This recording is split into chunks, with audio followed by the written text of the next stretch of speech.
আসসালামু আলাইকুম বন্ধুরা, বলো কেমন আছো সবাই? আশা করি যে যেখানে আছো ভালো আছো এবং সুস্থ আছো। আলহামদুলিল্লাহ আমরা ভালো আছি।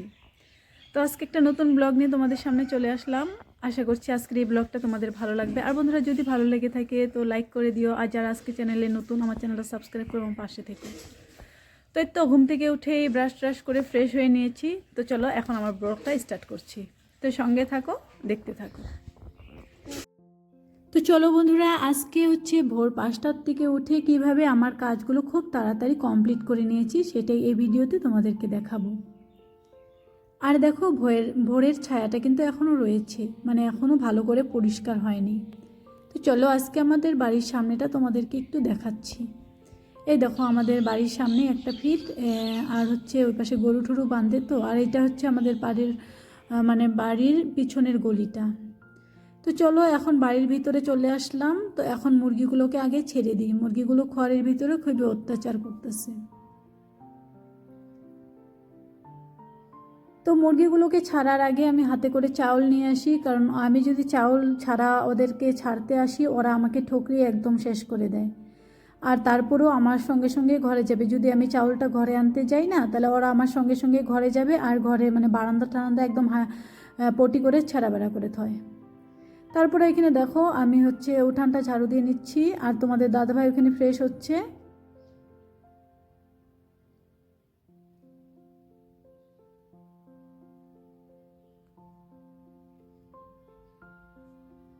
তো দেখো আমার মিষ্টি কুমড়ো গাছটার মধ্যে কিন্তু ছোট ছোট মিষ্টি কুমড়ো এসেছে। তো জানি না এখন কতটুকু টিকবে আর না টিকবে। এই যে দেখো ফুলও কিন্তু দেখা যাচ্ছে, তোমরা হয়তো দেখতে পাচ্ছ আমি ক্যামেরাটা যখন সেট করেছি। এই যে ফুল, আর উপরেও ফুল, আর হচ্ছে ছোট ছোট মিষ্টি কুমড়ো এসেছে। কিন্তু গাছটা তো ছোট, আর কি করেছি আমি আমাদের অন্য অন্য জায়গার থেকে মাটিগুলো কেটে কেটে না টবটাকে ঢেকে দেওয়ার চেষ্টা করতেছি। কারণ রোজ দিন থেকেই আমি অমন করে এখন মাটি দিয়ে ঢেকে ঢেকে দিই, অল্প অল্প করে যে উঠান ঝাড়ু দিয়ে মাটি ছাটি বাড়ায় ওগুলো এই টবের ওদিক দিয়ে দিয়ে টবটাকে একদম ঢেকে দিলে তাহলে এক্সট্রা একটা মাটিতে শিপাগুলো আসতে পারবে। তারপরে দেখো সামনের উঠানটা ঝাড় দিয়ে আমি চলে আসলাম কলের পাড়ে। তো কলের পাড়ের এই জায়গাটাও ঝাড়ু দিয়ে নিচ্ছি, কারণ কলের পাড়ের এই জায়গাটা কিন্তু ভীষণ পাতা পড়ে।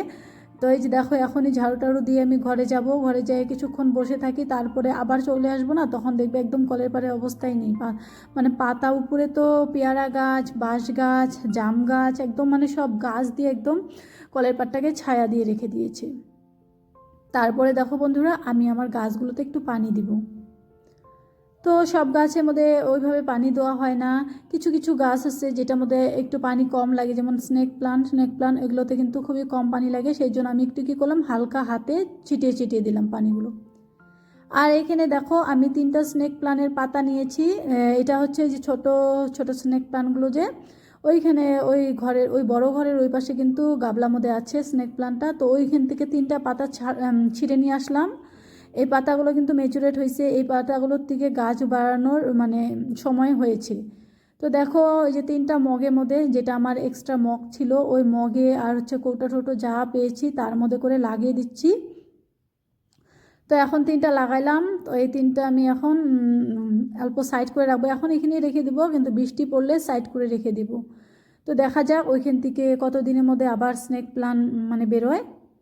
তারপরে দেখো আমি কিন্তু এই যে আমার মিষ্টি কুমড়ো গাছটার মধ্যেও আমি পানি দিয়ে নিচ্ছি।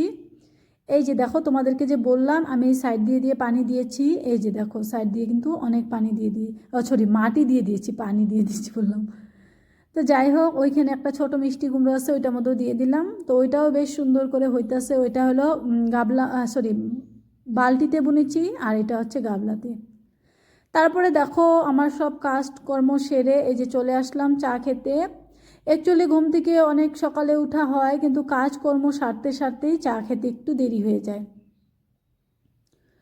তো এখন চাটা নিয়ে আসলাম, চাটা করে এই ঘরেই নিয়ে আসলাম, কারণ মেয়ে এখানে বসে বসে চা খাবে বলতেছে। তো চলো চাটা খেয়ে নিই, তারপরে আরও বাকি কাজকর্মগুলো হাত দিব। আর আজকে দেখো চা খাওয়ার জন্য ঘরে বেশি মুড়িও ছিল না আর বিস্কুটও ছিল না, সেই জন্য অল্প একটু মুড়ি ছিল কৌটার মধ্যে, ওইটাই নিয়ে আসলাম, কিন্তু মুড়িটা না ড্যাম হয়ে গিয়েছিলো। আর তারপরে মেয়ের বিস্কুট দিয়ে চাটা খেয়ে নিলাম। তো চা খাওয়ার পরে দেখো আরেকটু পরে আমি কিছুক্ষণ পরে আবার ভিডিওটা কন্টিনিউ করলাম, কারণ হচ্ছে ভিডিও এডিটিংয়ের কাজ টাজ করে ভিডিও পাবলিক করে তারপরে দেখো আমি আবার চলে আসলাম। এখন আমি ঘরটা মুছে নিব। তো ঘরটায় যে একটা ফিনাল যে আছে মানে ঘর রুম রুম মানে কি রুম ফ্রেশনারই বলে আর কি, তো ওইটা দিয়ে মুছতেছি। আর এটা দিয়ে ঘর মোছার পরে না যখন ঘরে আসি স্নান টান করে একদম মানে ফ্রেশ ফ্রেশ লাগে, একটা খুব সুন্দর সুগন্ধ থাকে আর কি ঘরের ভিতরে অনেকক্ষণ। আর দেখো এই জায়গাটার মধ্যে না কালো কালো কি যেন লাগছে, সেই জন্য আমি বারে বারে ঘষে ঘষে মুছতেছি, উঠতেই চাইতেছে না। হয়তো মেয়ে কখনো কিছু পাড়া টাড়া দিয়ে এসেছিল ঘরে, অ্যাকচুয়ালি সাদা না টাইলসটা, সেই জন্য একটু কিছু কালো লাগলে একদম বসে যায় দাগগুলো।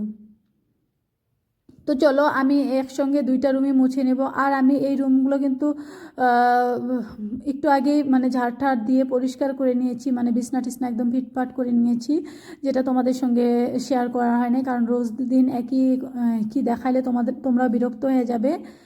তো যাই হোক এখন ঘরটা মুছে নিচ্ছি। আর ঘরটা 2 দিন পরে মুছতাছি, তো বেশ নোংরা হয়েছে। অ্যাকচুয়ালি ধুলার দিন, তো নোংরা মানে কি ধুলা, কোথার থেকে যে এত ধুলা পড়ে থাকে। ঝাড়টা দিয়ে নিয়েছি, তারপরেও দেখো আমি যে বালতিটা নিয়ে এসেছি বালতির পানিটা কিন্তু কালো হয়ে গেছিলো।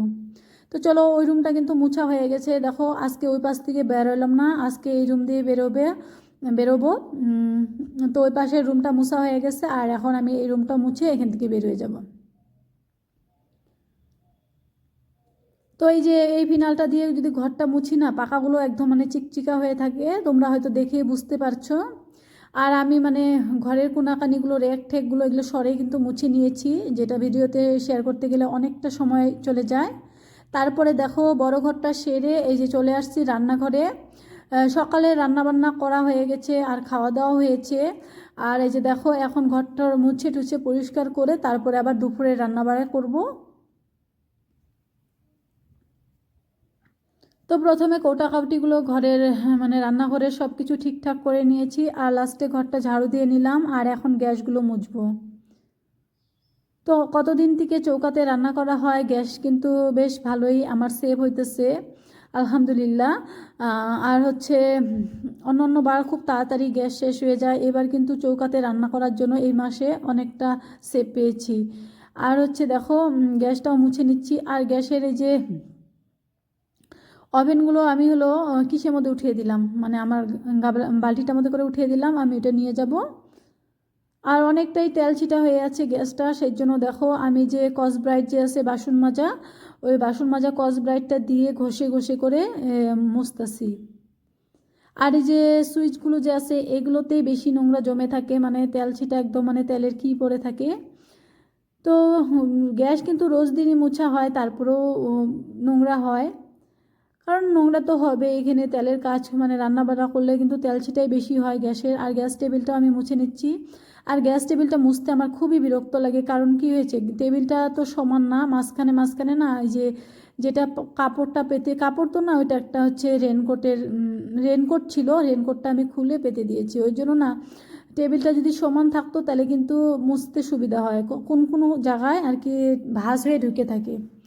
তো যাই হোক আমি ঘরটা সেরে দেখো কতগুলো বাসন ছিল, এই বাসনগুলো নিয়ে বেরোয়েছি। আর এই যে কলের প্রবলেম তো আছেই, কল যাতে যাতে পানি বাই করলাম। এখন চলো বাসনগুলো মেজে নিই। আর দেখো বাসনগুলো মাজবো অমনি মেয়ে উঠে বসছে। তো আমি যখন ঘর মুছতেছিলাম তখন মেয়ে কিন্তু ঘুমিয়েছিল। এই যে এখন অনেক কাজ করার পরে বাসনগুলো ধুবো তখনই মেয়ে উঠে পড়ছে। আর এই যে মেয়েকে অল্প চুপঠাপ করে আবার চলে আসলাম বাসনগুলো মাজতে। তো এই যে গ্যাসের চুলাগুলো ভালো করে মাজতে নিয়েছি। আর গ্যাসের চুলো আর গ্যাস মুছতে যায় আমার কেন জানি ছোট ছোট করে হাত কেটে যায়, মানে এগুলো খুব ধারালো জিনিস, তো সেই জন্য আরও ভালো করে ঘষা মাজা করলে কিন্তু অল্প অল্প। আর আমার এমনি স্কিনটা খুবই পাতলা, তো আর সেই জন্যই বেশি। তো চলো দেখো অনেকগুলো বাসন হয়েছিল, যেগুলো আমি সব কিছু মেজে ধুয়ে পরিষ্কার করে নিয়ে আসলাম। আর এই যে গ্যাসের চৌকাগুলো আমি এখানে বসিয়ে দিচ্ছি, কারণ হচ্ছে এখনই আবার রান্না বান্না করব। আর দেখো মেয়ে ঘুম থেকে উঠে বলতেছে মা আমার পেটে কিছুই নেই, আমাকে কিছু খেতে দাও। তো যাই হোক ওকে অল্প কিছু খেতে দিলাম। আর তোমাদের দাদা ভাই আজকে নিয়ে আসছে মাংস, তো এই যে মাংস রান্না করব, সেই জন্য দেখো রসুন, তারপরে হচ্ছে ধইনা পাতা আর হচ্ছে আলু, নতুন আলু নিয়ে আসছে। আর তার সঙ্গে মেয়ের সঙ্গে অল্প অল্প করে খেলা করতে লাগে। মেয়ে বলতেছে, মা আমার পুতুলকেও কি করে দাও। তারপর আর পুতুলটাকে একটু আদর করে ওখানে বসায় রাখলাম। আর হচ্ছে দেখো এখানে আমি মিশাল করে সবজি রেখে দিয়েছিলাম, তো এই সবজিগুলো কিছুগুলো নষ্ট হয়ে গেছে, সেগুলো বেছে পরিষ্কার করে নিলাম। দেখো মশলাপাতিগুলো যে কাইটে কেটে নিচ্ছি, এখন ওই পাতার মধ্যে বাইটে নিয়ে আসি।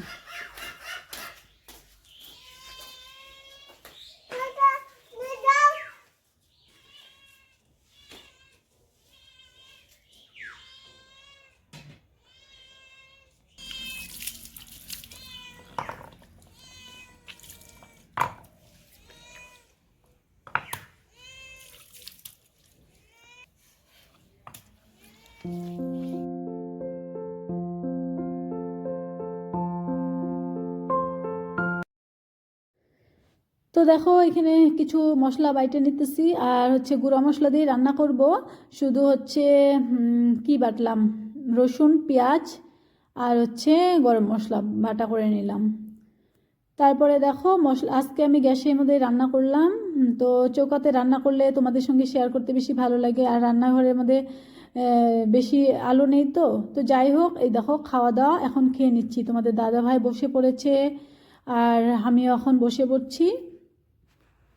তো চলো বন্ধুরা, তোমাদের ভিডিওটা কীরকম লাগলো অবশ্যই কমেন্টে জানাবে। আর বন্ধুরা যদি একটু কোথাও ভালো লেগে থাকে তো লাইক করে দিও, আর চ্যানেলে যারা আজকে নতুন আমার চ্যানেলটা সাবস্ক্রাইব করে আমার পাশে থেকো। ইনশাআল্লাহ নেক্সট আরেকটা সুন্দর ব্লগ নিয়ে আসার চেষ্টা করব। সবার জন্য দোয়া রইল।